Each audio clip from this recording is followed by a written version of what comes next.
The rules just got changed. While the retail crowd is staring at a recessionary jobs report, the smart money has moved on. We are officially in a war regime, which I've been saying this for the past 3 weeks. The negative 92k NFP, which we had last week, was a distraction, and I just realized that the $100 barrel oil per barrel, okay, is the reality. So today I'm showing you why the US dollar is devouring gold for breakfast, while the British pound has transformed into a war hawk, and how we are positioning for a super week where 7 central banks are walking into the global stage and the energy minefield.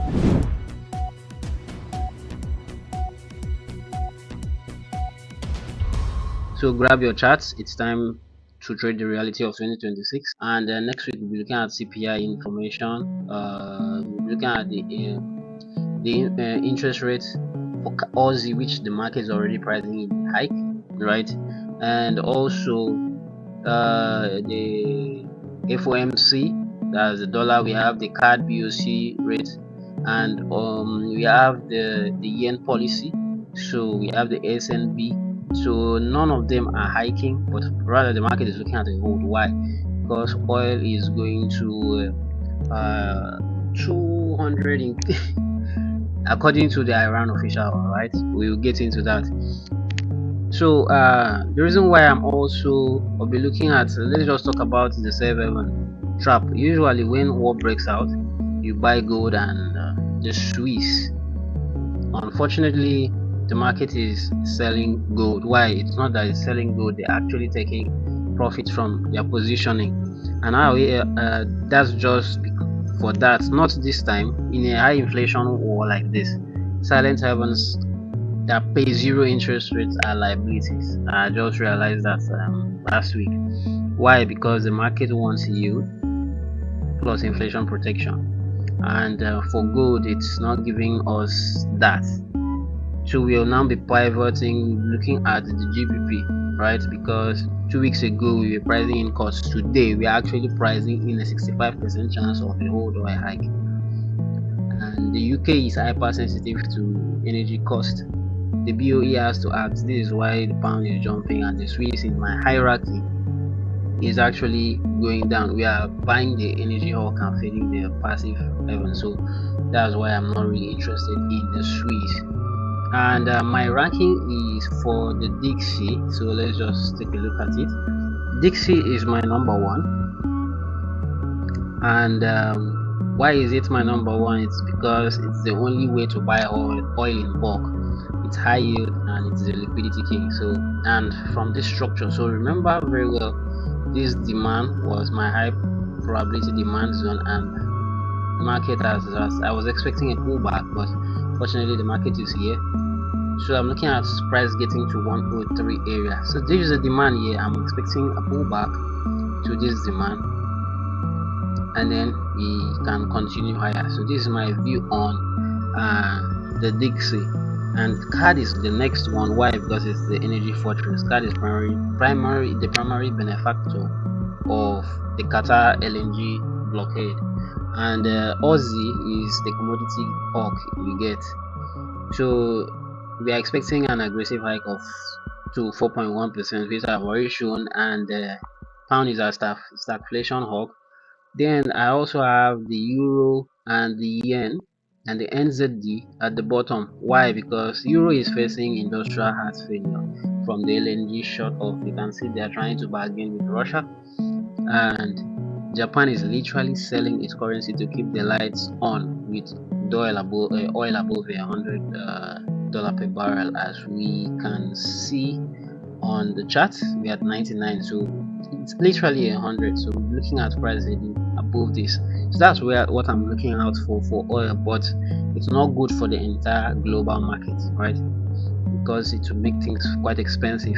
So that's why I'll be shorting that. And entities, there is no yield on it, and it's also the central bank. So that's on the side.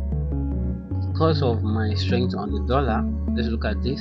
On the weekly for USD JPY, I just have 8 currencies I'll be looking out for the setups.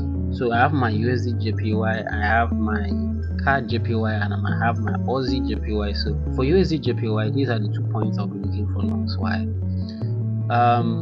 There is a demand here, it's a daily demand, and there is another demand. So if this should fail, I should see a pullback to this point. So it's how next week is gonna be. That's how we'll be looking at this.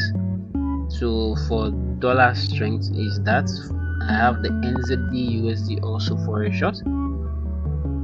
So yes, I know this is a demand. But I don't expect this demand to hold. Probably it might just push price higher, but I'll look to short price. That's my view on the NZD USD. And then we are looking at the Euro USD shorts too. So we are looking at the Euro is quite weak, yes, and the parity is the magnet for the fiber as long as this Qatar is offline. And where is parity? We are looking at parity at this point, this area. So this is where the long-term goal is, but to be fair, this is where I'm targeting. This is my first point of call. So we'll be looking at shorting the dollar to this demand. So there's a short opportunity here, so I'll be looking to short here. The first target would be to this point, and then the second target is this point. Then we can start seeing a deeper pull retracement. Then we might see shorts depending, because the dollar is now very strong. And for that, remember, we're looking at our CAD strength. So the CAD strength, remember, the yen is weak. I'm looking at this demand. This is what we should be looking out for. My daily is that, and my 4 hours I'm looking at shorts. Why am I looking at shorts from this point? Because this did not close above, so I'll be looking at a deeper retracement. So this, I look at this as liquidity. I expect this, so that's what I'm looking out for the CAD yen. And remember, the Aussie yen is equivalently the same thing, which is what I talked about. On the weekly, if we look at this, there is a bearish, is a bullish doji, but then we have our demand here.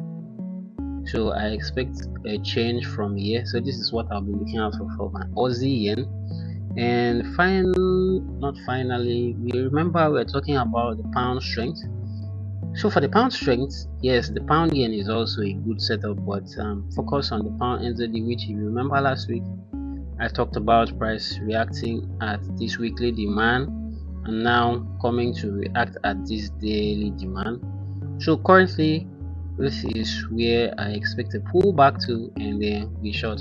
So you might look for your refined zone within to take it, but I'll look forward to this price action. And NZD CAD, remember, it's because of CAD strength.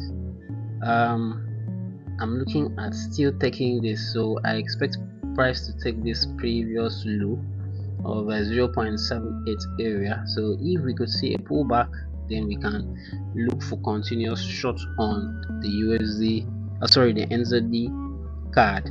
So if Iran makes a